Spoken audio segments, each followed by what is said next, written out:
Right. So, good afternoon. It seems that we are live. Good afternoon, everyone. Thanks for joining our season finale of Astronomy on Tap Jena. Right. I'm very excited for this finale. It's been a weird year of online events, so we're gonna close with a blast and a very, very exciting games and discussion. I am Eleni Vardoulaki. I am a postdoctoral researcher at Thüringer Landessternwarte Tautenburg. It's the Radio Institute outside Jena in Tautenburg. And today I have with me Dr. Silke Britzen from Max Planck Institute for Radio Astronomy in Bonn. Good afternoon, Silke. Hello. And Dr. Gulay Gurkan from TLS also in Tautenburg. Hello, Gulay. Hello. Thanks for having me. Thank you very much for joining and for agreeing to be the guest of the season finale. I'm very, very excited. Guys from home, you can already start playing the quiz. You can find it on the link in the chat. Have a go, see what you know, and things that you don't know will come up through the discussion that we'll have and through the games.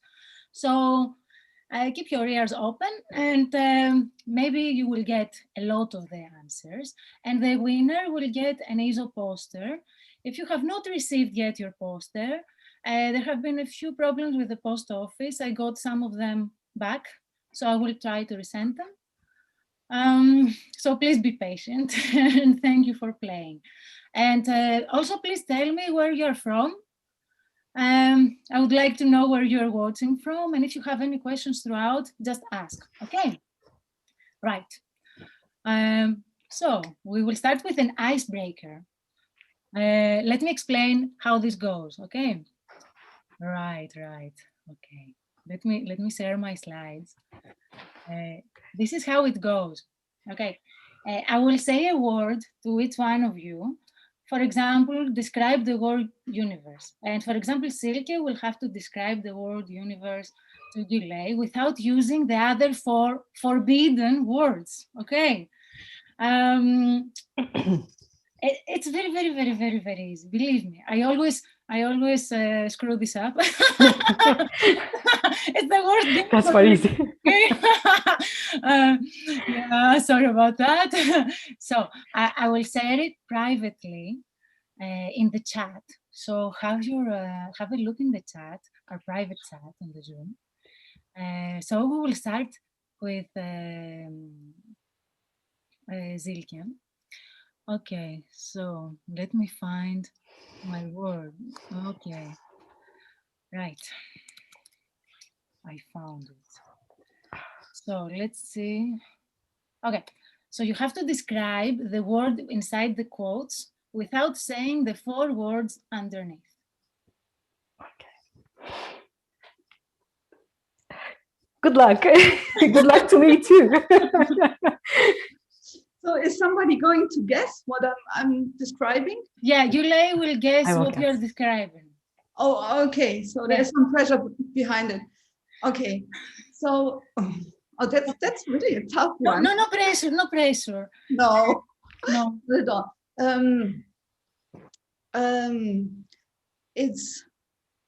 It's how life develops, how life developed through time. Evolution? Yes, evolution. Yes. Perfect. Yes. Okay.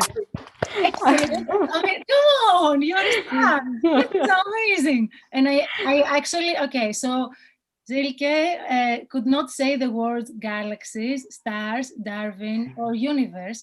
So I took it a bit on the universe side because we have galaxy evolution and evolution of a star. So it was a bit tricky. That was amazing. Thank you. Okay, so Gulay, now it's you. Now my pressure on my shoulder. Okay. Okay. So privately, let's not make mistakes. Wait for it. Okay. So you have to describe the word inside the quotes. Yeah. You cannot say the four words underneath. Okay. So the gravitational waves happens when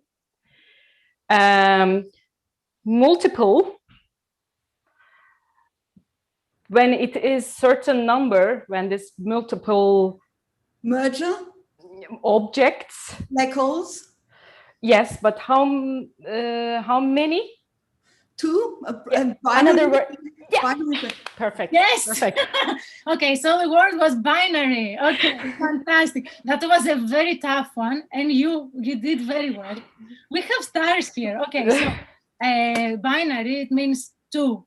You know, okay. So Gulay could not say black hole, star, two, or orbit. So it was very hard. Okay, you know, respect. Yeah. Respect. Okay. That was very hard. I thought I had the easier ones, but I didn't. Okay, Silke, this one is yours. Oh. Okay. I'm so sorry. Okay. 2 bottles of wine your way.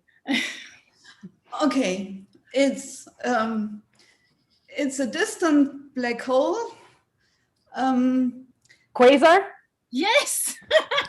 Oh my God. Excellent. Great. Excellent.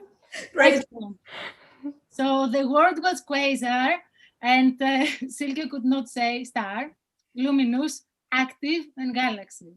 Okay. Because quasars are types of active galaxies, and also they were considered stars when they were first discovered. So the name was quasi-stellar object. They were first discovered in the optical, and the people thought they were stars. But then we discovered is the very luminous active center of very energetic active galaxies, so that overshine their host galaxy. Fantastic. Okay. Okay. The last one has to do with Silke's research, and I have not given your CVs. I've been a bit cheeky. I will give them after the taboo because I didn't want you to get hints from each other. You know them very well, Silke. They are type of objects that I just guessed, but they are pointing towards us. Gear-like objects. Yeah. Lasers. Yes, lasers. Yes. Excellent. Thanks. Fantastic. Okay, so the word was blazars. These are types of active galaxies and the radio emission.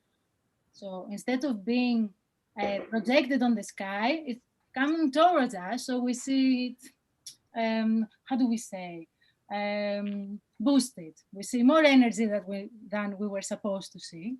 And they are type of active galaxies. So the words that Gulay could not say was active, galaxy, jet, and observer. So all the things that you needed to describe them. Okay, guys, you were fantastic. That was the best and the fastest taboo I've ever had on the You Should Know, and you found all of them. You were amazing. Okay, so now you can go and play Lotto and win. Excellent. Okay, let's take a breather, have a drink, and let's see where people are from. Okay. Hello from Athens. Hello from Germany. Hi from Paul's Observatory. Hello, hey Paul. Paul designed the quiz. Paul Hombach designed the quiz with me. Let's see. Okay, yes. The quiz, I will put it again on the chat because people cannot see it. Again, on the chat. Okay, I have one in German. Grüße aus Königswinter vom AOT Bonn Stammtisch. Did I read this right? Well, greetings to you too from AOT Bonn.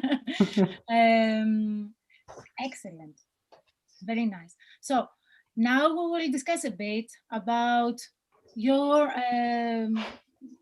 about you, basically. So before we start, with a very casual discussion about how you started in astronomy.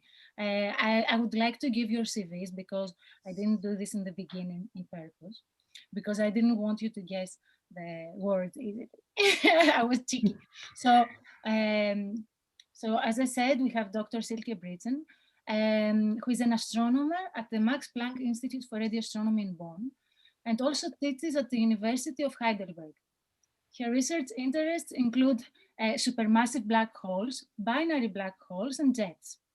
In particular, she's on the hunt for supermassive black hole pairs that will eventually merge and produce the strongest gravitational wave signals. And she's part of the Event Horizon Telescope, the EHT collaboration. So now you understand why I didn't give the CV before. Right, so, and also we have Dr. Gulay Gurkan, who is a postdoctoral researcher from TLS, as am I, and she did her bachelor at the University of Ankara in Turkey, her master's at the University of Manchester, and the PhD in astrophysics at the University of Hertfordshire in UK. And before moving to Germany, she was a postdoc at the CSIRO in Australia, a long, very far away. So we're glad you're back in Europe. And her research focuses on galaxy formation and evolution, the relation of active galaxies to their hosts, and the very faint populations of radio galaxies. And she's also a member of the Evolutionary Map of the Universe, EMU, and the LOFAR International Collaboration. Very nice, very nice. So, I would like to start with Silke and ask, what inspired you to get into science? And, you know, I love science and I always want to know how people were interested in science and what drove them to not just do it as a hobby, but study physics and eventually study astrophysics. I think it started like with so many of us with looking at the night sky. So as a little child, I was amazed by the stars in the sky. I did not know what it was, but it just looked beautiful to me. And I still have this. I still go out and look into the sky, and I can enjoy the sky without thinking about 0716 or M87 or whatever. So I can still enjoy the sky. And so it started with this. And then I'm in a bookstore, I found a book, a popular science book about plate tectonics. Yeah. So Alfred Wegener and his idea that you can put the continents together and that it will fit. So this was an absolute surprise for me. I was a young teenager. I had never heard before that there is a connection between volcanoes and earthquakes and continental drift and things like that. So that this can be explained, yeah, and that this all fits together like different pieces of a puzzle. This was so fascinating for me that I wanted to get more of this. So, but I still had this enjoying the night sky. So I tried to get more of this kind of information, yeah, of scientific information, but in a way that I could understand it. And I love to see, there was on German TV by Carl Sagan, and he talked about planets and our universe and how beautiful all of this is. And that was it for me. So I thought, I have to think about a job I'm going to do for my whole life. It should be something I'm really enjoying. So I don't want to waste my time. So it was basically this idea. I have to find something I really enjoy, which I can spend my whole life on. And so I thought I'll try astronomy. I want to see what's out there. I want to see where we come from, what was before the Big Bang. Yeah, all these big questions. So I wanted to answer all of them. So this drove me into science. Yeah, that I think it's correct. What you say, most of us, is because we're looking at the night sky. Was it also the same for you, Gulay? Sort of similar, actually. I was a bit like more. All kids are curious, of course, for anything to find out. But I was more curious, apparently, why my parents told me that. To find out what's in there, or if they are doing something, I want to learn it. I want to learn it. So I was a bit really curious to learn everything and find out everything, and really interested in more like, helicopters and planes and the cars and breaking them in pieces and trying to put them back, because now I see that what's inside. While I was growing up, I've been interested in few things which were more like, understanding why we are here and what we are doing and what's beyond. Like, I was interested in astronomy, archaeology, a little bit philosophy, but I think the universe is the largest structure that we really cannot comprehend as a kid or as a young, adult, let's say. So it was so fascinating to me to, find out, use the tools and telescopes, all different telescopes, to, tackle down all these pieces and understand all these huge things that, we cannot really even imagine. And at the same time, I was really interested in the math and physics, and I found it challenging, didn't find it so easy, but that was the part that is so enjoyable, I think, because you push and you try and you get better, and then you feel better, and then still learn. And totally agree with Silke at the point that, along all these points that I agree, but the particular point is so important. I think as a female, I've been pushed to be a teacher or X, Y, Z, that I am interested in, and I respect all the jobs. But, the research you do every day is so different. It's challenging and different. It's not the same every day to me. So it is so good. And that was also the thing that, I told myself, I don't want to be, bored what I'm doing all my life, but I would like to be happy. Maybe find it challenging and difficult sometimes, but be happy that, when you go to bed, you say, oh, I learned this, and I achieved this. And doesn't matter it's a huge grant or anything, but now I know a little bit more about galaxies, a little bit more about, jets or, star formation. So I think, as I grew up, I realized that, that's what I wanted to do. And I studied astronomy. Yeah, that's fantastic and so inspiring, actually, these words also to the young generation, to understand that they have to do something that they really like to pursue for the rest of their lives. And you really need to be passionate about what you're doing. I feel the same. Silke, we saw that you are a scientist at Max Planck, and you also teach in Heidelberg, but you're also an artist. Do you get inspired by the universe? I know you have an art degree, I think. Not an art degree, but I try to combine studying physics with taking courses at an art institute. Mm-hmm. So I did it also when I was in the Netherlands for a postdoc. So I immediately went to an institute for graphical art. The question whether I get inspired by the universe is really difficult to answer. There are different kinds of artists. I'm certainly not a political artist. Yeah, I do not want to complain or something like that. So I'm interested in creating something beautiful and expressing myself. So, but I'm thinking a lot about the connection between science and art, and I think they inspire each other. Yeah, and in the end, I think creativity is the basis for science and for art. Creativity, curiosity, and enthusiasm. If you take all of these three, if that all comes together, then there's really something like a flow. And what for me is the basic connection besides creativity between science and art is that it's about breaking routines in traditional thinking. Yeah, mm-hmm. It's in art. It's expressing something in a new way, in a different way.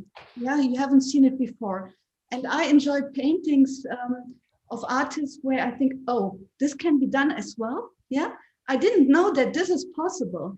And it's the same in science. Yeah. Oh, this interpretation, I never thought about this. Yeah.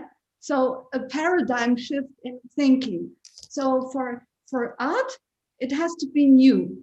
For physics, it has to be better. Yeah.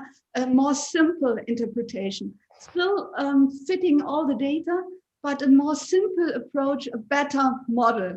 So, and I think, yeah, both are connected, but in an indirect way, so to say. But you also try to express yourself in a different way, and this helps in general, right? Yeah, I love to paint, but if I've done this for a couple of days or a week, I need to go back to my data.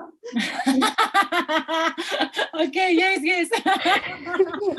Really, that's not sufficient anymore. I wouldn't be able to paint another week. Yeah, it's done. So, and then if I've been at a conference talking about black holes for a whole week, I'm happy to escape into a museum, yeah, and look at paintings. And so I think I somehow need both. It's like eating and drinking, yeah? You need both. And there's a desire, a need for both.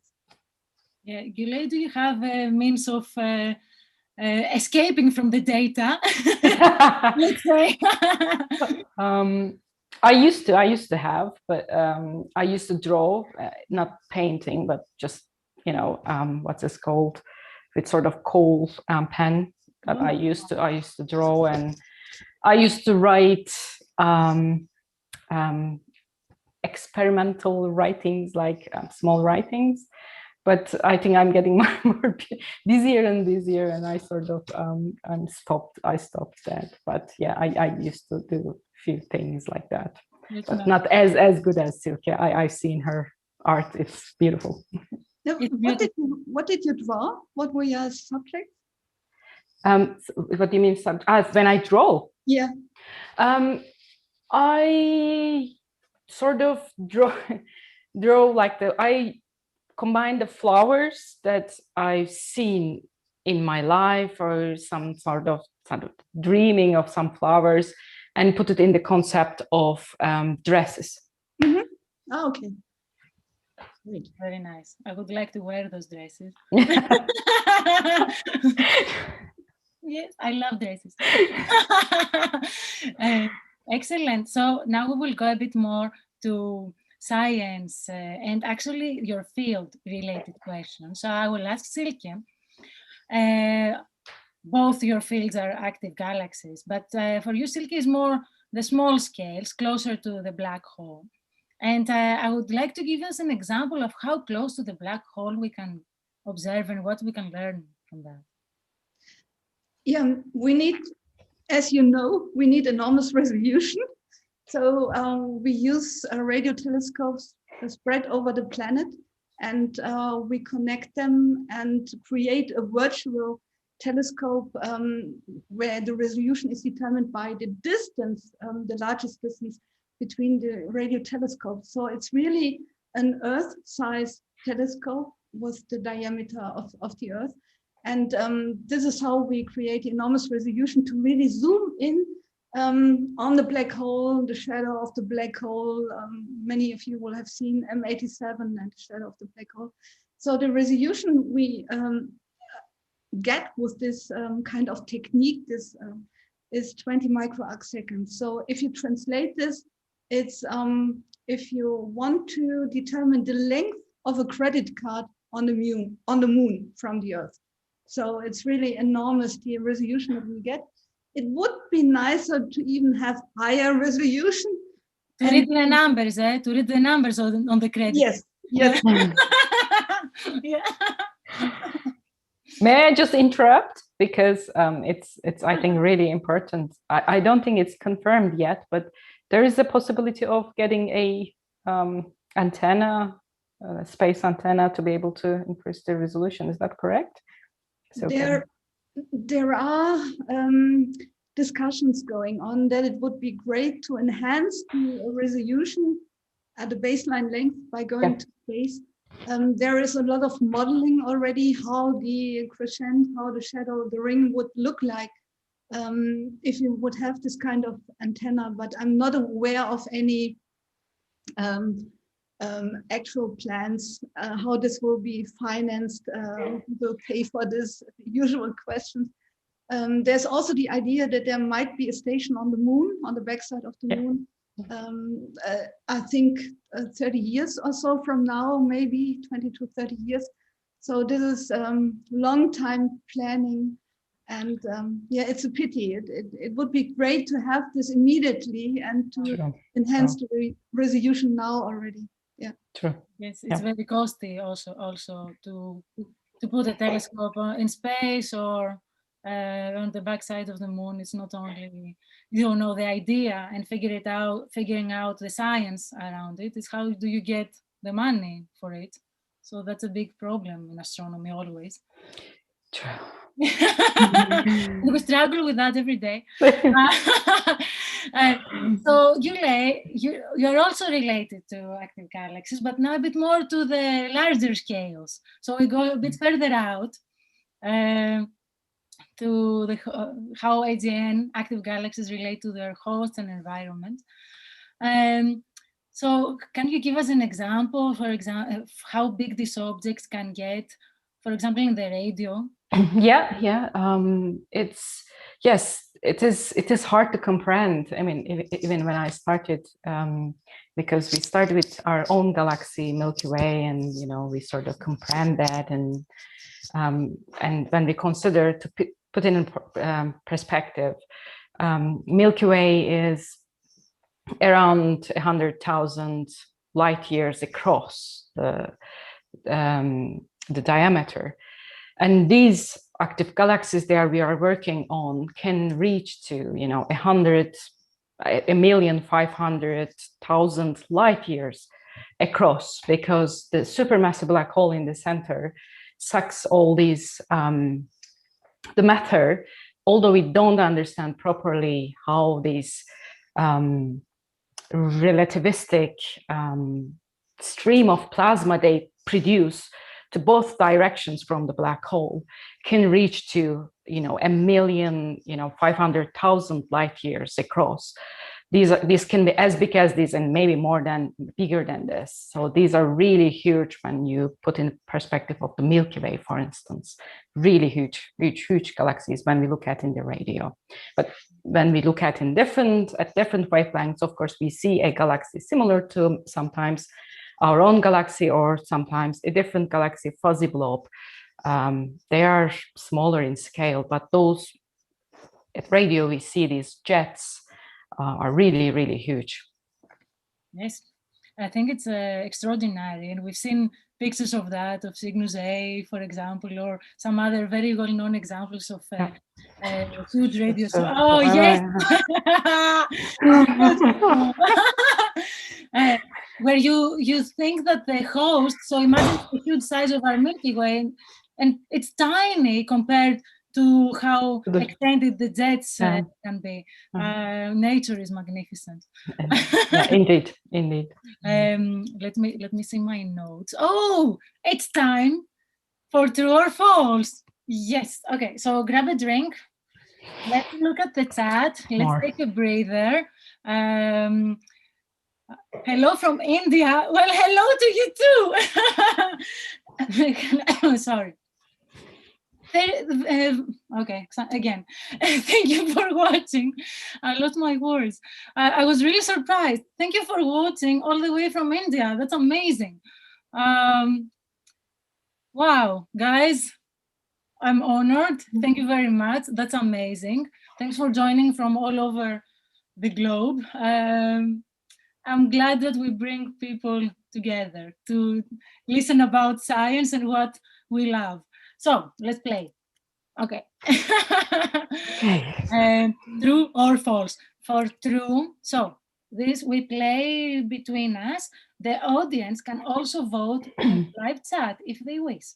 Okay. So for true, you go thumbs up. And for false, you go thumbs down. Okay. The first one. Okay. And this one, if I have it wrong, you will have to correct me. Okay, let's see. Supernova are the most luminous objects in the universe. True or false? Thank you. So you both voted false. I also have false.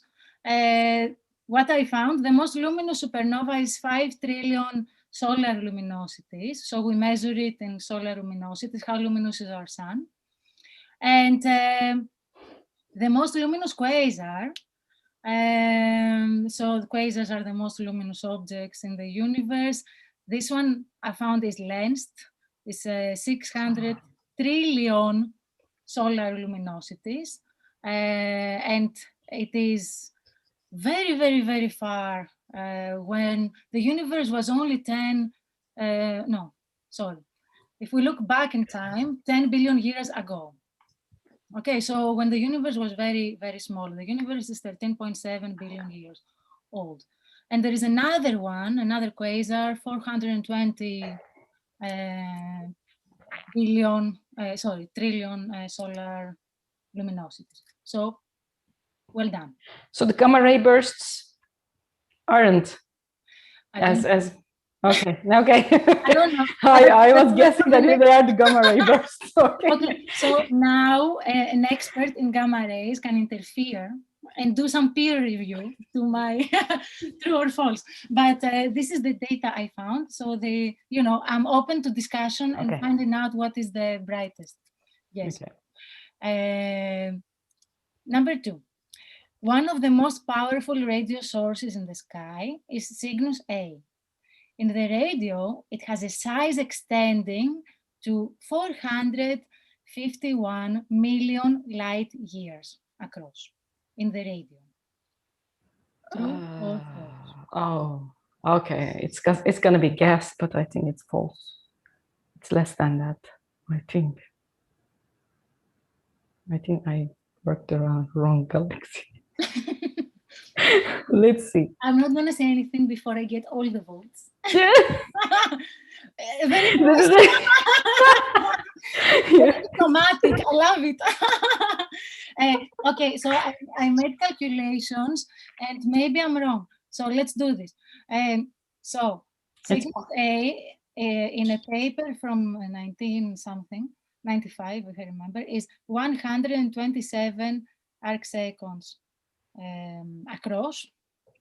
So from one lobe to the other, or for the redshift of the source, which I don't remember from the top of my head, 138 kiloparsecs, and this translates to 451, a bit less, million light years. Okay, if it's so. Learn something. Yeah, learn something, exactly. If I'm wrong, give me the right answer. No, that's okay. Because we are only human. Good. Yeah. Number 3. But what we want to say, it's what Gulay was explaining before, that these things are huge, right? They're enormous. But not all of the radio galaxies are that extended. Okay. So, number 3 is active galaxies have lifetimes longer than their host galaxy. Active galaxies have lifetimes longer than the host galaxy. You mean the jets? I mean a lifetime. Active phase. Active phase. Yeah. Must be shorter than. Yeah, it must be shorter than that. Yeah. Yes, my statement is false. Okay. Yes, it is shorter than that. Yeah. We can constrain it a little bit, 10 to the 7. So 10 million years, 100 million years. But yeah, it's very hard to measure the active phase of the AGN because we cannot observe it, of course, from the beginning to the end. Yeah. We can only observe a snapshot of the universe, and we try to put together the picture. Yep. It would be nice if we could figure out a way to determine the length. That would be, true.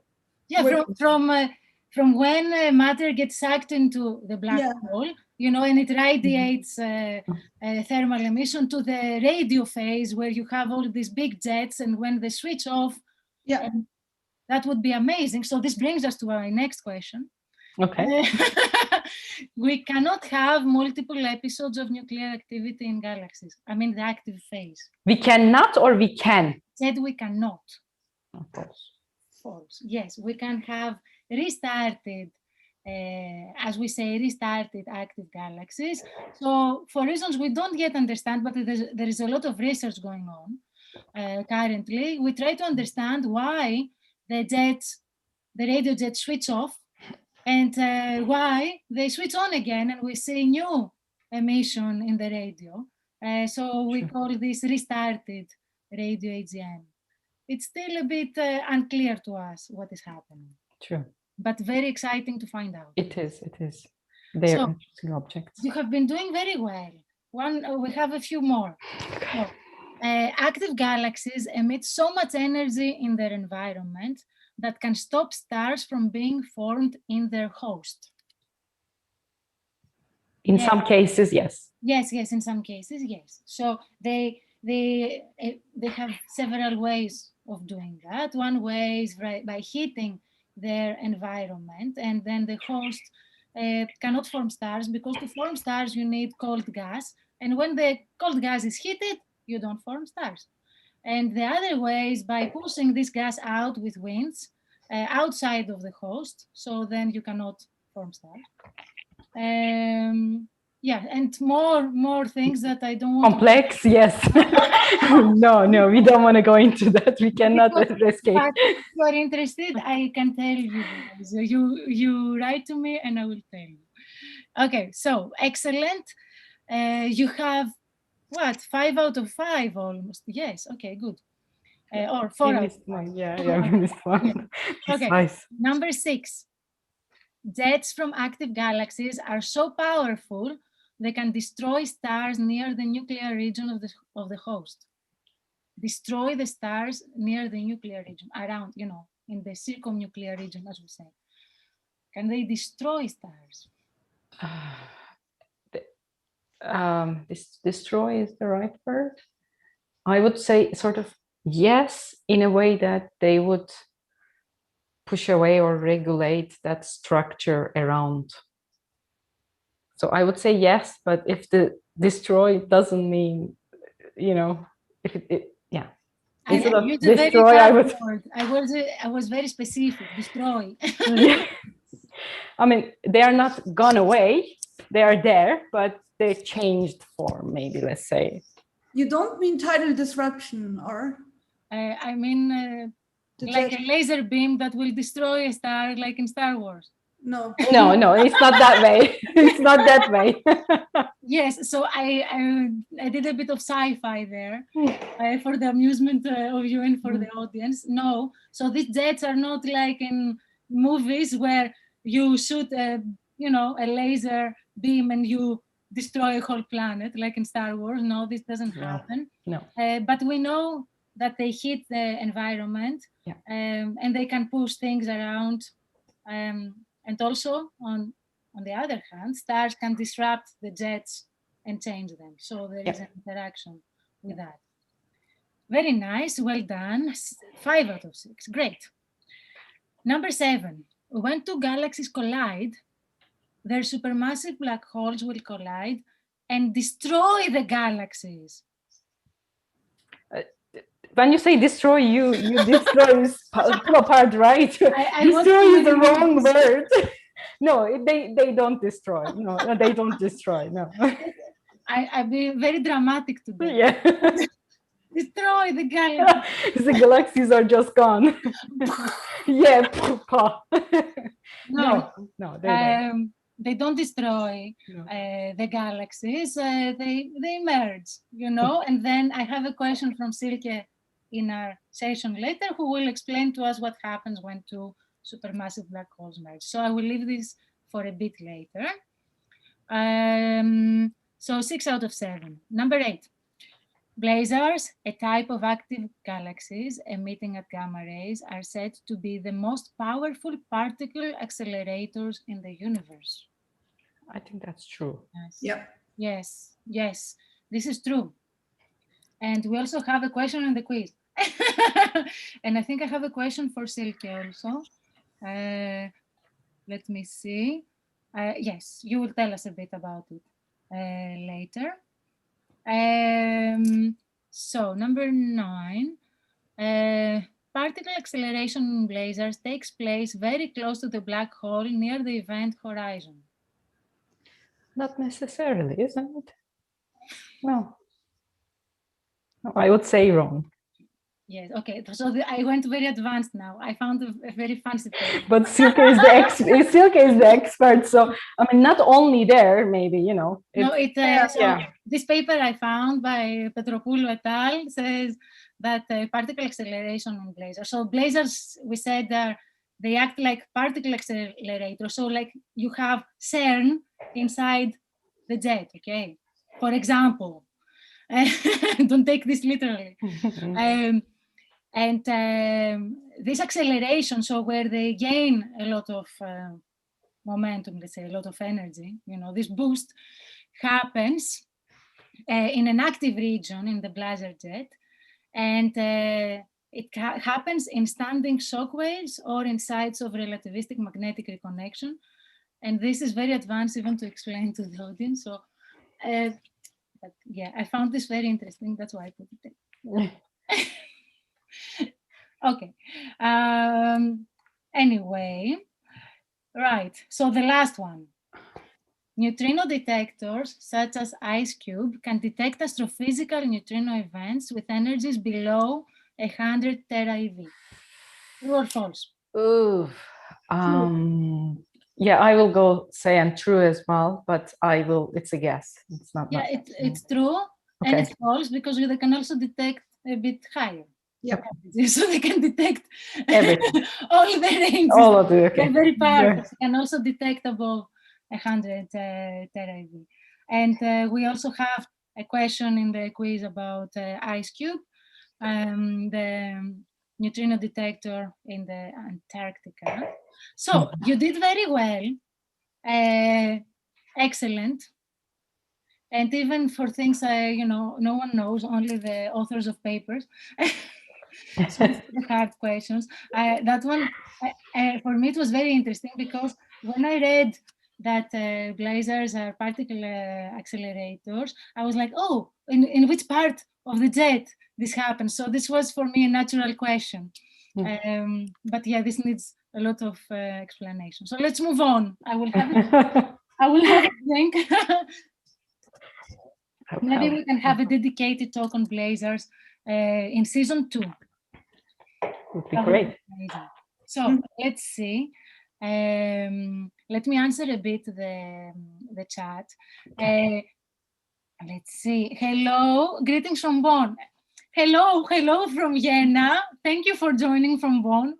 I miss you guys from Bonn. Hopefully I will see you soon. You cannot Pranav, you cannot tune in into the Zoom channel. The Zoom is a private channel where we do our live, and you can interact with us via the chat, and you can ask your questions here. So guys, if you have any questions, please put them in the chat. Any questions for our guests tonight? Okay, and then there was a comment by Pranav that the AGN star formation correlation is still a debate. I don't understand in which context you mean. Maybe you can type something in the chat and we can respond to that. Excellent. Very nice. I hope you enjoyed the true or false, and we will continue with our discussion. This question is for both of you. So what kind of telescopes do you use for your research, and what information do they give you? Shall I go first? Okay. Mm-hmm. Yeah. Okay. Since I do a little bit of this, a little bit of that, I mainly work on galaxies, active galaxies, and in order to understand the whole structure, I use different telescopes. For instance, in the radio, we see these jets, that's, stream of plasma we mentioned. To see them, we use radio telescopes, mainly at low frequencies because they are brighter at low frequencies. To be specific, around, from 70 megahertz to 500 megahertz up to 1 gigahertz. As well as we need to know the host galaxy. When we were talking about spiral galaxies or elliptical galaxies, the host, that we want to know their features, properties as well. So for this, for instance, I use optical telescopes that they provide the data, how distant they are, what their brightness in optical wavelengths, so that we can understand how much, what the mass they have. And when we move to a bit infrared and far infrared regime, then we are able to understand how much stars they form per year. So I sort of combine all of these data to be able to understand what sort of galaxies I'm looking at. So make sense of their, evolutionary stage and so on and so forth. Very nice. So multi-wavelength. Multi-wavelength, yes, true. And you, Silke, what type of telescope? Yeah, I continue with multi-wavelength as well. Of course, I mean, at the moment, working with the Event Horizon telescope and the marvelous resolution is, of course, the top of the instruments in the radio regime. So this is just spectacular. But on the other hand, all the VLBI radio telescopes, and then, yeah, I love to use data from the archives, and I'm really digging the whole day through the archives. So I'm working my way through all the data from different telescopes. So from all the electromagnetic spectrum, from the radio, from the optical, X-rays, gamma rays, TeV. And I'm very happy that IceCube is detecting cosmic neutrinos. So to have this information as well, it would be great to have gravitational waves. So to have everything and to connect everything, to understand it, like with the puzzle I mentioned before. So jets are particle accelerators. So I think we need all of this information to really understand what's going on. And if two black holes would merge, then gravitational wave emission wouldn't be detectable at the moment. We need another instrument. So we need LISA in space to detect it, or the pulsars. But yeah, combining everything is great. Yes. So multi-messenger astronomy, as we say, this fancy word, that opened up a new era in astronomy, combining light and gravity. And you said that we cannot detect the collision of two supermassive black holes yet. We know that LIGO has detected emission from the gravitational wave, from stellar size black holes, but we cannot see this yet in the supermassive black holes in galaxies, right? This is why we need an instrument in space, as I understand, to get better sensitivity, right? So what will happen when two supermassive black holes collide? Yeah, similar as in the case of the stellar black holes. So gravitational waves will be emitted. You will have a characteristic signal that will be hopefully detectable with LISA or some other instrument in the future. But before they merge, we detect the jets from black holes. And at the moment, since quite some time, we are searching for binary pairs of black holes, of supermassive black holes. And the idea is that you will see the signatures of the binarity, that these are two black holes in the jets. So the jets are not straight, as you would imagine, but they wiggle. So they show all kinds of curved structures. And we think that this curvature is a signature of the fact that there's not only one black hole at the center of a galaxy, but two black holes. And this is what we are looking for. And the question really is, how will the jet change? Yeah, if the two black holes approach, will you see it in a jet? This is something I'm very interested in. I'm not sure if it will work, but that would be really fascinating to see. Yes, absolutely. Do we have a timeline? If you could remind me when LISA is going to be? I heard 2032 is the launch date. Oh, so yeah, a bit. Yeah. No, too long. We want now. Yes. Yeah. All this fascinating science, and we have to wait. It's not fair. I mean, this generation is lucky. I think we can be lucky that there are so many great instruments at the moment. Yeah, with the LIGO gravitational wave interferometer, EHT, and JWST is going to come, and SKA is going to be built. So we are living in a time with great instruments. So it's already the best time to do astronomy at the moment. But seeing what's coming in the future, yeah. Yes, I can understand the excitement. I'm also excited. Yes, it's very exciting. I have another question for both of you. Maybe you can start. If you could observe anything in the universe, what would that be? Don't think of telescope capabilities or how much time or proposals. You know, let's say that it didn't matter that you have to propose for something. What would you like to observe? Okay, can I mix a little bit of spice in it, like a sci-fi? Okay, I kicked my I think, yeah, I would like to include a little bit of sci-fi here. I would be very interested in observing how the jets are formed and then affect the host galaxy as a whole story properly for a given galaxy. That then I would say, yes, now I understand. But if it's to be realistic, and if somebody's giving me the funding to observe something, I think again I would go with the very high resolution supermassive black hole observations to be able to understand jet production mechanism as well as the magnetic fields and their effects and so on. Very nice. And you, Silke? It's not about observing the proper telescope.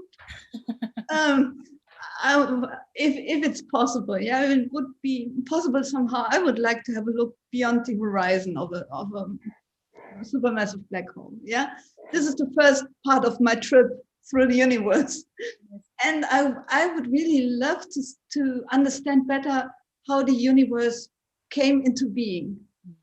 Yeah, so I don't think we know enough.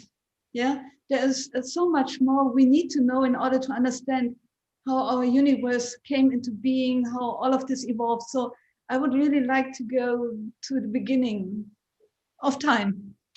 Yes, if that exists. Yeah. That's a big question still, because we can only observe with telescopes up to a specific time, back in time, which is 400,000 years after the Big Bang, the cosmic microwave background radiation.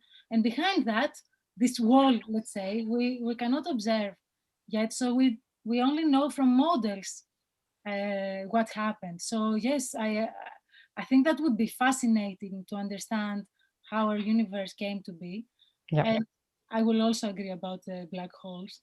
This is something, I think it's also not for astronomers, for the public, to not science-related individuals, that it's a big question, what are black holes? And people love black holes. I think it's, if people ask me, it's the #1 question that comes up. So it's something very, very exciting to understand. Right. Okay, now we come to neutrinos. And Silke, can you tell us how neutrinos are linked to emission from active galaxies, and a bit about the research at IceCube, the neutrino detector, physical neutrinos? Let's keep it at astrophysical neutrinos. So I think that was a great discovery when they figured out that there are cosmic neutrinos which can be detected at the South Pole. So in the ice of the South Pole. So there's a detector IceCube, which is sitting on top of the ice of the South Pole. And there are sensors, there are optical detectors frozen in the ice, and they can detect the light, the Cherenkov light, which is being emitted if neutrinos enter the ice, interact with the molecules of the ice, then charged particles are being created and they move through the ice and they emit Cherenkov radiation. And this radiation is being recorded, digitized, and by looking at this information, you can deduce how energetic the neutrino was, and you can determine the direction from which the neutrino entered the ice. So, and then it's, if they are so energetic that they have to come from cosmos, you can start to look for the origin, for the home of the neutrino. Yeah. So you know how they enter the ice, and then you can trace them back to the origin in the sky. And this is fantastic that many telescopes on Earth are searching for the home and the host of this neutrino. And it's a couple of years ago that they detected the first of these sources, and it must be an active galactic nucleus with a jet. And it turned out to be Texas 0506 plus 056.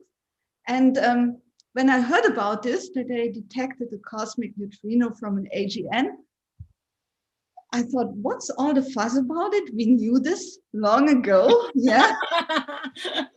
I have a colleague, Peter Biermann, who told me this many, many years ago. So I did not realize what was going on. Yeah. So why everybody was so happy about this news. Yeah. So that they finally had established this connection, because I thought this is textbook knowledge. Yeah. But when I realized this was not established, yeah, it was never proven before. So I said, oh, this is interesting. And then I digged again into the archives and found data, and we had a look at it, and we could analyze the kinematics, the jet of the source, and we found that it looks different from normal AGN jets. Yeah, it's a much more violent environment. It looks like there is an interaction either of new material interacting with older material in a jet.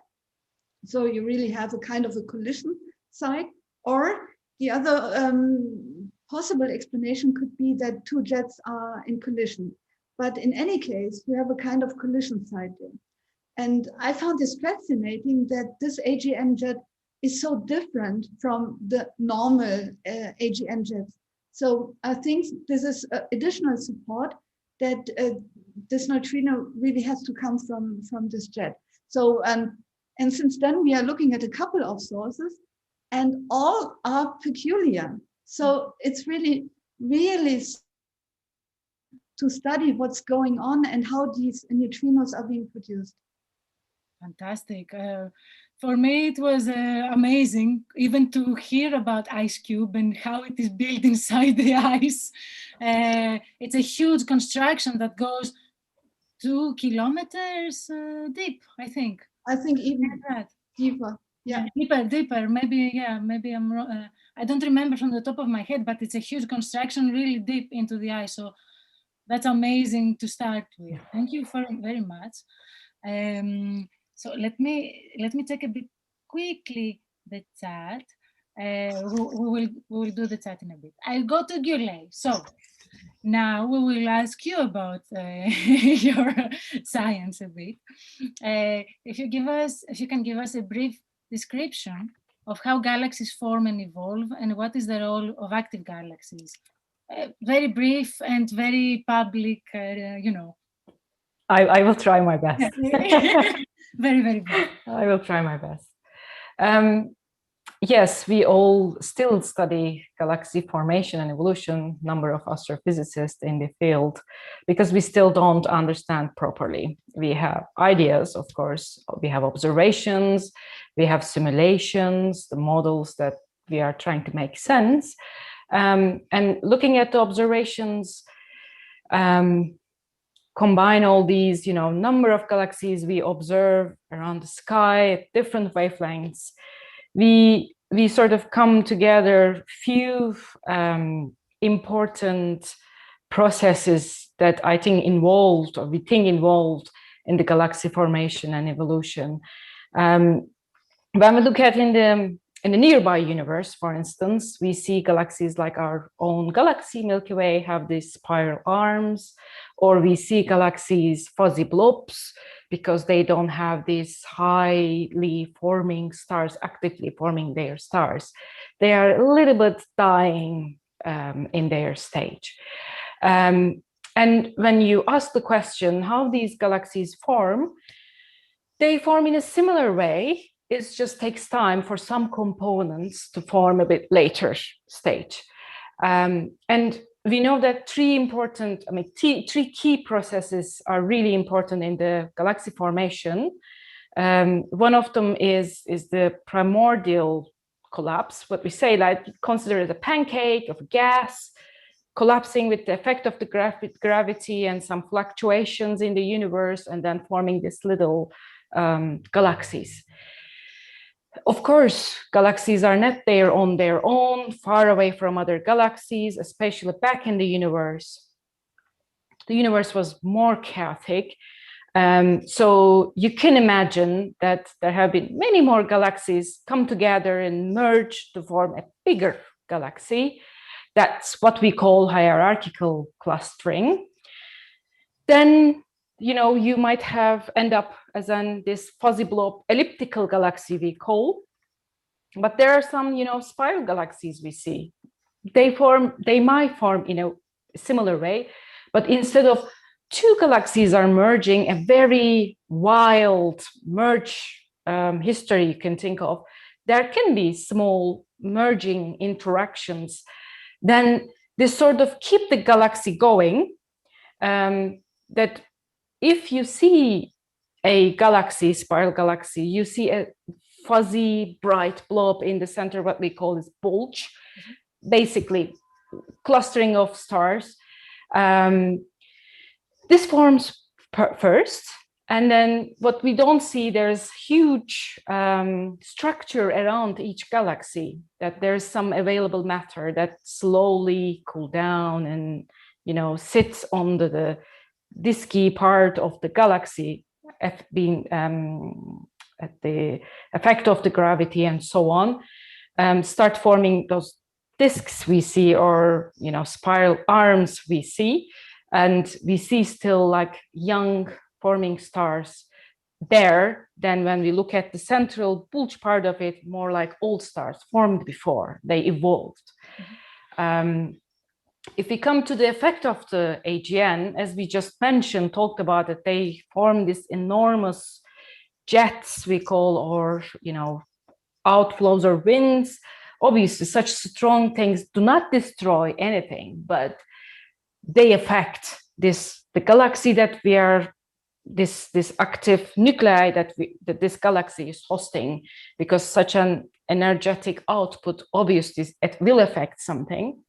So if the stars are forming, if there's gas available, then this AGN, as we mentioned before with the questions of Eleni and everything, it will affect the gas structure and the stars forming. Either it will sort of heat and sort of slowly suppress the forming stars actively, and then turning them to these ellipticals that we see, fuzzy blobs, or really pushing the gas away further away, and then sort of stopping the star formation. That's why it is so important to observe them in the radio and understand this time structure that we are seeing, how they are affecting the fate, if it's the right word to say, of a galaxy, because when they are triggered, there will be some effect and it will change the path of a galaxy. That's a very nice picture you painted to us. Thank you very much. Yes, this is what we understand, that the active galaxies affect their hosts and they prevent them in a way from growing too massive. So it answers the question why we don't have overly massive galaxies in the local universe, and it's because the active galaxy stops star formation, stars from forming. So that's why we don't have these overly massive galaxies. This is what we believe. Very, very nice picture. I was drawing it in my head. I really liked it. Thank you very much. Okay, last question for both of you, the same. What do you think will be the next big discovery? You can be very, very creative here. Okay.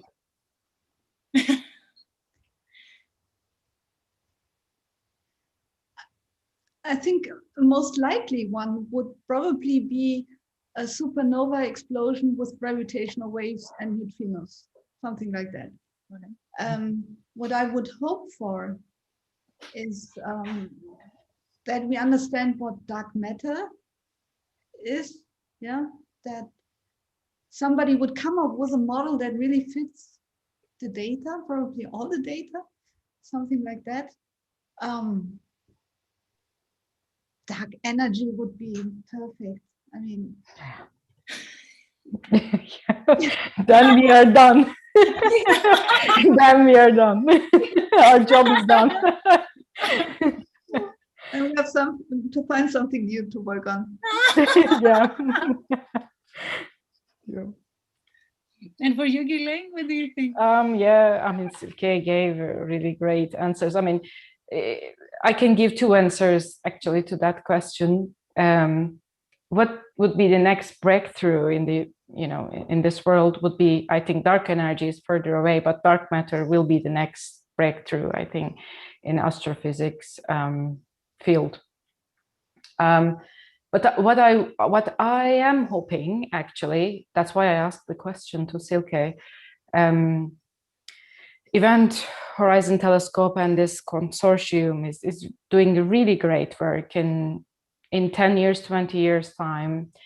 If they can push this forward and further and get the funding and better resolution and a bit more on the black hole physics and jets and magnetic fields, particularly, I think we still have lack of understanding of the magnetic fields.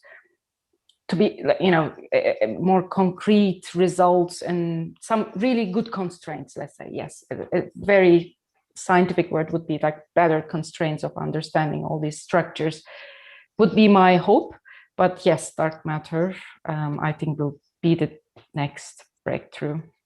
Some signature of quantum physical deviations at the event horizon, that would be, yeah, we could agree on that. That would be. We want to know more about black holes. Yeah. Yeah. Yeah, I think it's a really, I mean, it's a good environment to tell this. There are constraints like funding and everything, but we are really pushing. Lots of collaborations and consortiums are really pushing forward to understand better, and one of them is EHT is really doing a great job. Very nice. Yes, I will agree with those answers. I second it. Okay, thank you very much. Let's see if there are any questions on our chat. Okay, so there is a question: does AGN quench star formation or boost star formation? So does it stop star formation or enhance star formation? Okay, if I may go ahead. Okay. Yes, there are two impact feedback we call a negative and positive feedbacks of AGN. In some cases, in some samples that authors, scientists looked at and investigated, and actually this impact from AGN can boost star formation. In most of the cases, suppress star formation, but there's a debate going on, so we are still working on that. Yes. I wish we had all the answers. Yeah. That was very nice. That was very nice. Guys, if you have any more questions, write them on the chat and we will answer. Also privately, I can answer later. You can contact us at aotjena@gmail.com or in the social media everywhere. Instagram, Twitter, Facebook. What else do I have? Okay, I have a private TikTok. It's not astronomy on Tap Jena. Maybe when I have time, I'll make one. Yeah, feel free to contact us for more questions. I would like to thank very much our guests for tonight. Silke and Gulay, it was my pleasure having you. Thank you so much for being here, making this event so interesting, and for all the very interesting discussions. I learned a lot of things. I'm really sorry about teasing you a bit with the games. I hope you enjoyed them. I enjoyed them very much. And I like talking about science in a more casual way. And I wish we can do this again in a pub next time. So, you know, we're even more relaxed and we can interact in person. Yeah. Many thanks, Eleni. Thanks for having us. Thanks for this great idea of and the great questions. I even survived the games, so I think it's a great idea to do this and to discuss this in this kind of way, and to bring this knowledge also to other people. So I think it's a great opportunity to discuss, to ask questions, and to connect with people. So many thanks. It's really great. Thank you very much. I would like to second Silke as well. Thanks for having me. It was a really great opportunity and my pleasure to be here. And I really enjoyed, and I might come back again. Yeah, it was also great to have these games. It's really, you might find it challenging, but it's also enjoyable. So thanks. I really enjoyed, and I hope the public enjoyed as well. I hope so too. Guys in the audience, don't leave because there is a quiz for you. I will say good night to Silke and Gulay, so you can leave the Zoom call, and I will continue the live with the audience, so we do the quiz. Okay. Hope to see you soon. Thank you, Eleni. Thanks very much for organizing this. Thank you very much for being here. Bye, Silke. Bye. Have a lovely evening, everyone. You too. Bye. So guys, excellent. I hope you are still here. I'm sorry we didn't have time to answer all the questions. I will answer to you later, but we can do the quiz now. Are you ready? Did you learn a lot of things about active galaxies? Because the quiz is about active galaxies and neutrinos. And let me find it. Okay, I have slides somewhere. Let's see. There are my slides. So you can play the quiz. Okay. There you go. This is the first question. So you can play the quiz. It's in the chat. Okay. Maybe before we start, I share it again, just in case you joined late and you cannot find it. So bear with me for a second. Excuse me. I will share it again now. So here it is in the chat. I will give you a bit of time. I will have a sip of my drink. Then you can get ready to start playing. Okay. All right. Okay, now I'm sharing everything. This is Inception. I think that drink was strong. Okay. Let's go. All right. Finally. Very nice. Okay. So I hope you have the quiz in front of you, and we will start. Right. So just to mention again that, and a very big thanks to Paul Hombach from Bonn, who co-designed this quiz, and he's always very eager to help. Thank you very much, and greetings from Jena. So let's start. Number 1, extremely luminous active galactic nuclei are called quarks, qualics, quasars, or quasar. So which one do you think it is? They're all very exotic. Do you remember our discussion? So is it quarks, qualics, quasars, or quasar? I like quasar. It sounds very exotic. Right. So the second one. The enormous luminosity of these objects, okay, the previous objects, we don't say which ones, is caused by a giant cluster of unusual density at the galaxy's center, 2 merging black holes, a supermassive black hole emitting Hawking radiation, or an accretion disk around the central black hole. So which one is it?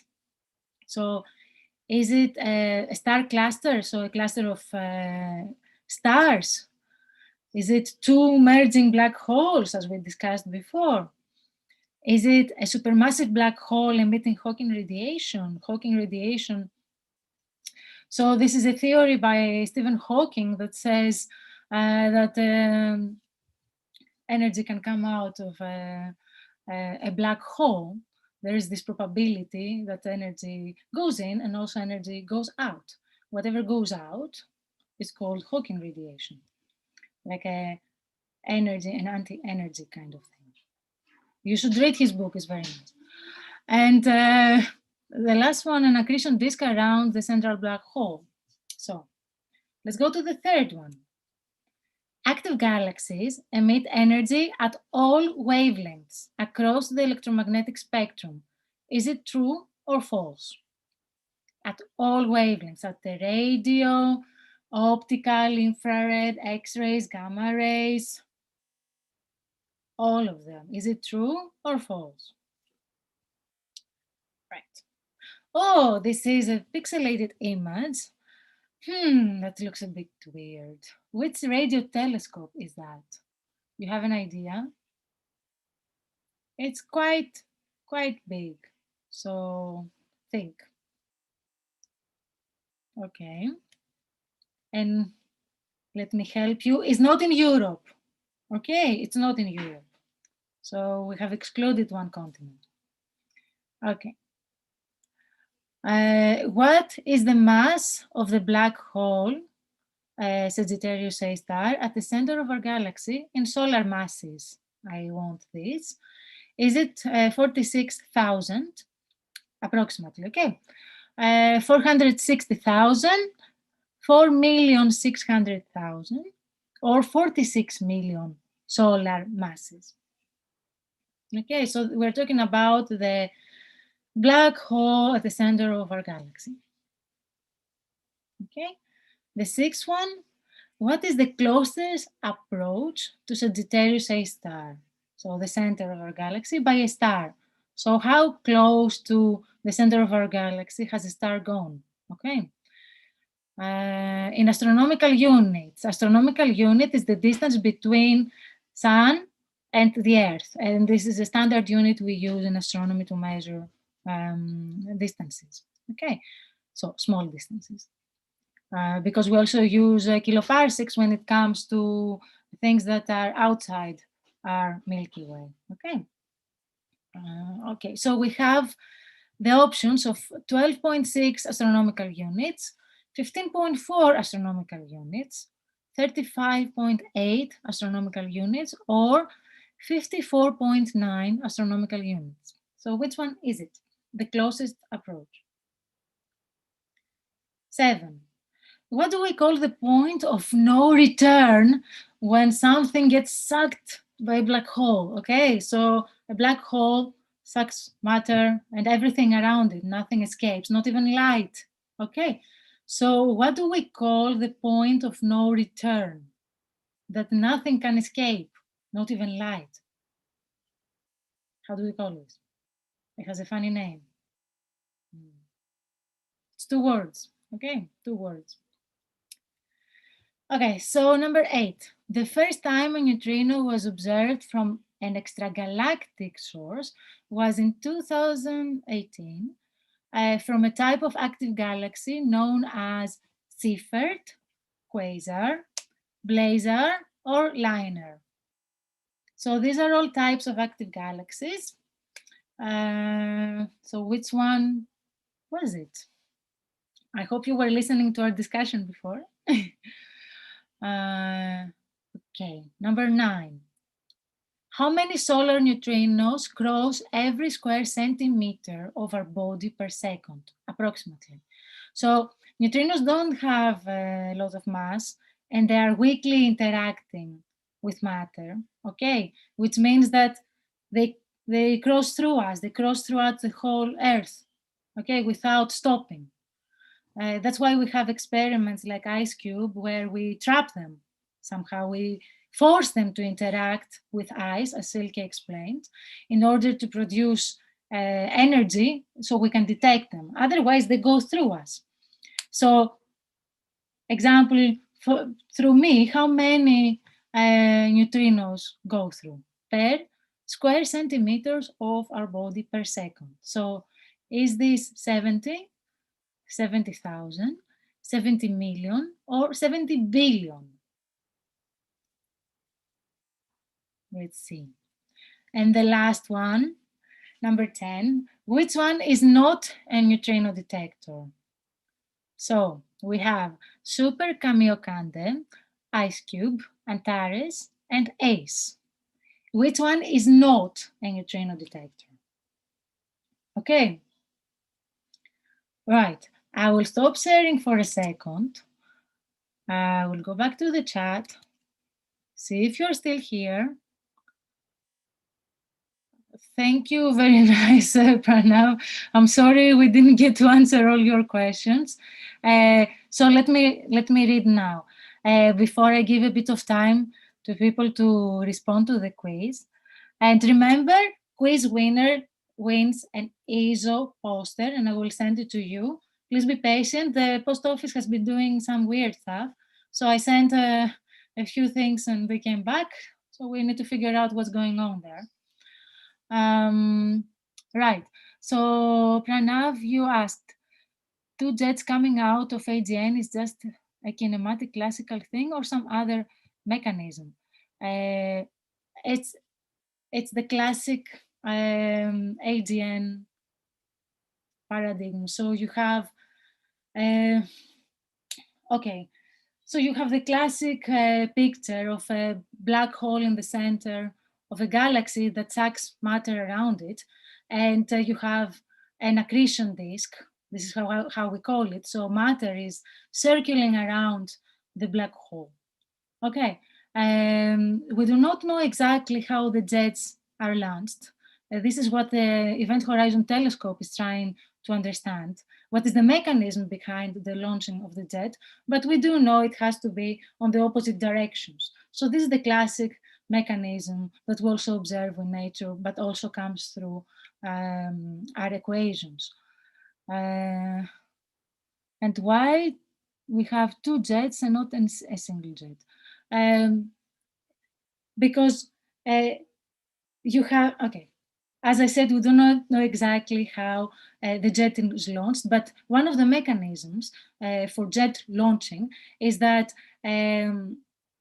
it's some combination of wind and magnetic field around the black hole, okay?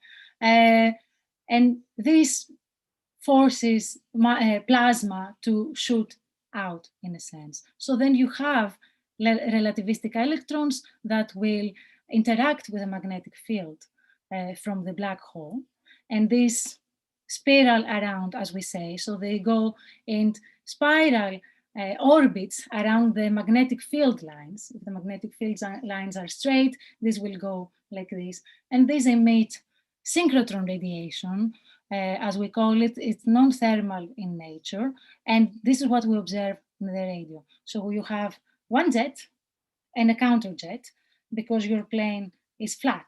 So you will have one jet up and one jet down. Okay. Right, let's see if there is something else. Yes, I would like to observe the source of fast radio bursts. Yes, we don't know what, we don't know where fast radio bursts are coming from yet. It's a very interesting research field, and let's see what's gonna come next. So let me check. Thank you very much for responding. Guys, you've been doing very well. Let me see if my results are loading. Oh, this is so close. Okay. I have 3 people that scored the same. Okay. I will not give your email addresses. I will contact you in person via email because, it's private data. Okay, I will contact you via email. Congratulations. So 3 people will get posters because you all scored top, 8 out of 10. Congratulations, you were very, very good. And thank you very much for playing. Guys from home, you can still play if you want. And let's see the answers. Let me, I have it here. So the answers. Right, so number 1, the extremely luminous active galactic nuclei are called quasars, right? And this is an artist impression, this picture I'm showing. It's not how we observe a quasar. This is what we believe happens. So matter is sucked into the black hole and some matter tries to escape and it's trapped in this accretion disk, okay, around it. So it circulates around and around and around, and there are a lot of things happening around. And then you don't have to have a jet in the radio shooting up and down. So the one jet would be up and the counter jet, we don't see it in this picture, okay. Excuse me. So the enormous luminosity of these objects is caused by an accretion disk around the central black hole. So now this question was more related to what we observe in the optical. Okay, in the radio, it would be caused by synchrotron radiation, what I explained before. So what electrons emit, relativistic electrons emit when they interact with the magnetic field of the source. But we know the accretion disk around the central black hole it emits a lot of energy. And whatever doesn't get through the event horizon, I said it, doesn't get through the event horizon, it goes around and around and around and around. Okay, and we detect this. We can observe this with our telescopes. Not what goes in, what doesn't go in. Okay. Right, active galaxies emit energy at all wavelengths across the electromagnetic spectrum. This is true. This is what our guests have been telling us, that they study active galaxies in every wavelength they can, and all the data they can. And it's a bit advanced, this plot I have. This is what we saw. This is called a spectral energy distribution. This is how they emit energy at different frequencies. So in the x-axis, I have the frequency in hertz. In the y-axis, I have the flux, basically the luminosity. Okay, how bright they are. And it shows you the different wavelengths, the radio, centimeter, millimeter, sub-millimeter, the far infrared, mid-infrared, near-infrared, optical UV. So you can find active galaxies in every part of the electromagnetic spectrum. X-rays, hard X-rays, gamma rays. Okay, so it's a multi-wavelength phenomenon. And as we said, we would like to have also the gravitational waves there from the collision of supermassive black holes to complete the picture a bit. Right, oh yes, this radio telescope. It's one of my favorites, and I do my research using data from the Very Large Array, which is in New Mexico. I have been there. I was there in 2004 for the VLA summer school. And you can see me here on top of the one of the antennas, which was parked for us, for the summer school students. I was doing my PhD then. That was hilarious. So they parked the telescope for us so we can go up and see the antenna.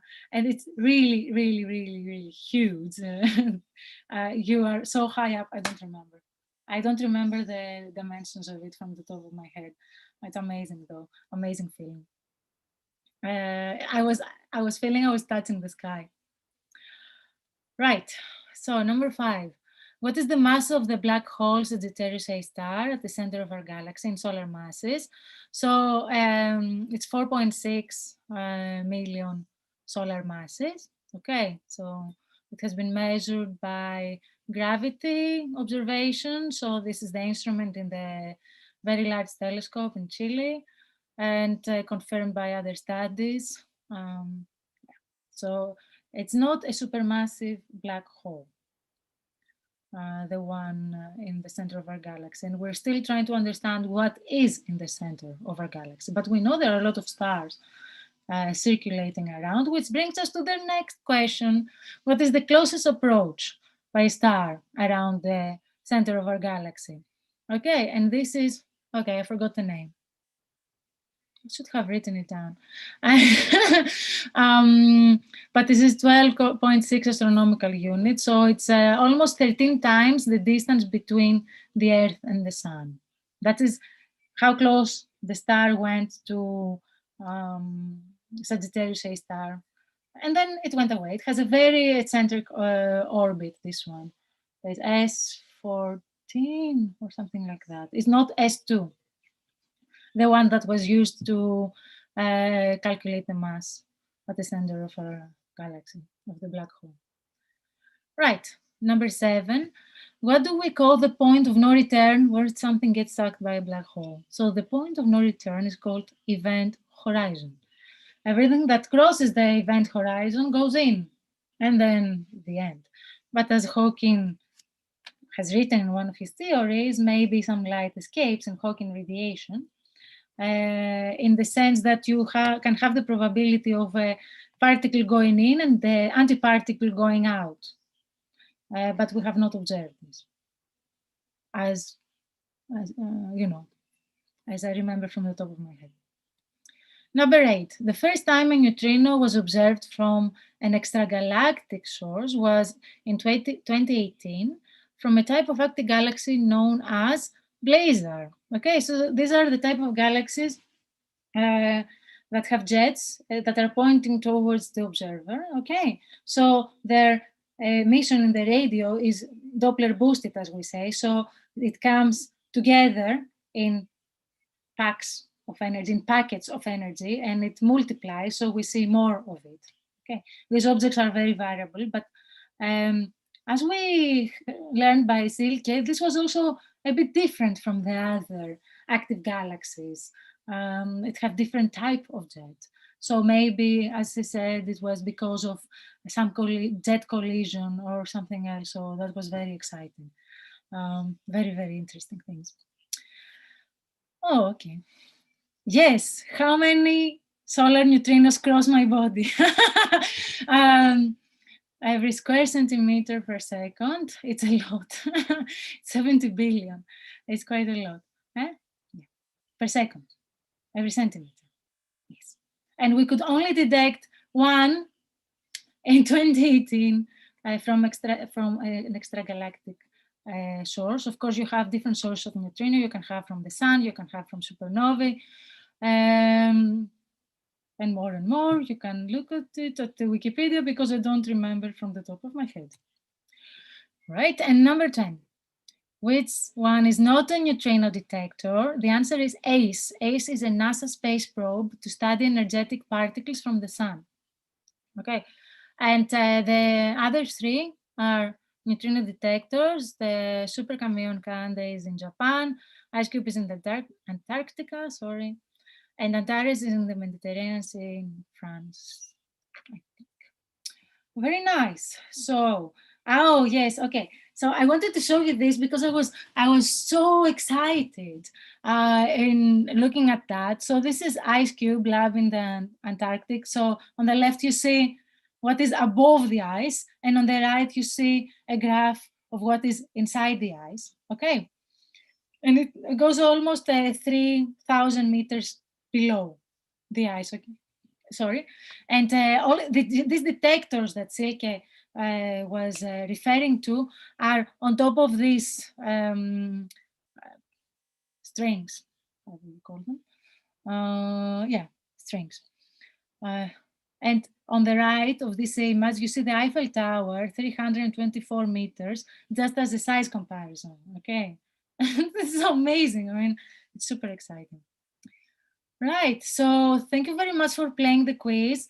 I will send the emails to the winners. Well done for 8 out of 10. You were amazing. The questions were not so easy, but you are stars. You did very well. And at the background, I wanted to say this is a type of active galaxy. So you see the jets. In the middle, you have the host galaxy. So this is a composite image. You have an image of in the optical where you see galaxies, host galaxies, and then you have the radio image, which you see in blue, and in purple you see the X-ray image. Okay, so thermal emission in the X-rays, non-thermal emission in the radio, and you see these big lobes in the jets. Okay, and in the optical you see the host, which shows the stars basically in the gas in the galaxies. Okay, right. And this brings us to the end. This is the end of season 2. Thank you very much for joining, and thank you very much for interacting and playing. We will resume our Astronomy on Tap Jena events in September 2021. There will be announcements. Hopefully, I can do this in a pub in Jena, if things allow, and hopefully it can also be streamed live. The quiz will remain, so you can play online at any time. And you can contact me anytime at iotjena@gmail.com, Facebook, Astronomy on Tap Jena, Twitter at iotjena, Instagram at iotjena, and of course, the YouTube channel you are on now, Astronomy on Tap Jena. So let me stop sharing and see if there is anything on the chat. Okay, there is one question. I don't know. Let's read it. Okay. Does the jet absorb matter from the torus of the black hole, or does it only absorb from the accretion disk? Okay. The jet does not absorb matter. The jet is produced by the emission from relativistic electrons. So these interact with the magnetic field of the source of the black hole, which we believe has direction going out like this, as I'm drawing now, and downwards. So they will spiral around the magnetic field lines, and they emit synchrotron radiation. This is observed at radio wavelengths, what we observe. So collectively, we see these jets coming out. Okay, so just to explain the torus, so outside, so the model of what we think an active galaxy is that in the center you have a black hole, around it you have an accretion disk, and then you can have a torus, like a donut of gas, a dust around it, and this can obscure, as we say, so it makes difficult to see the central region depending on which angle you see it, because you know, these sources are randomly oriented in the sky. So you can have a donut this way, you can have it this way, you can have it this way. Okay, so maybe if it is this way, then you cannot see what the black hole is, but if you have it this way, then you can see the black hole. Okay. And of course, there are other models where you don't have such thick torus or such thick dominant accretion disk, let's say. Yes, thank you very much, guys. Goodbye to you also, and good night. It was a pleasure having this event and the season of Astronomy on Tap Jena. There are more Astronomy on Tap events globally happening, so have a look at astronomyontap.com for other events and talks, and I will see you in September. Okay, right.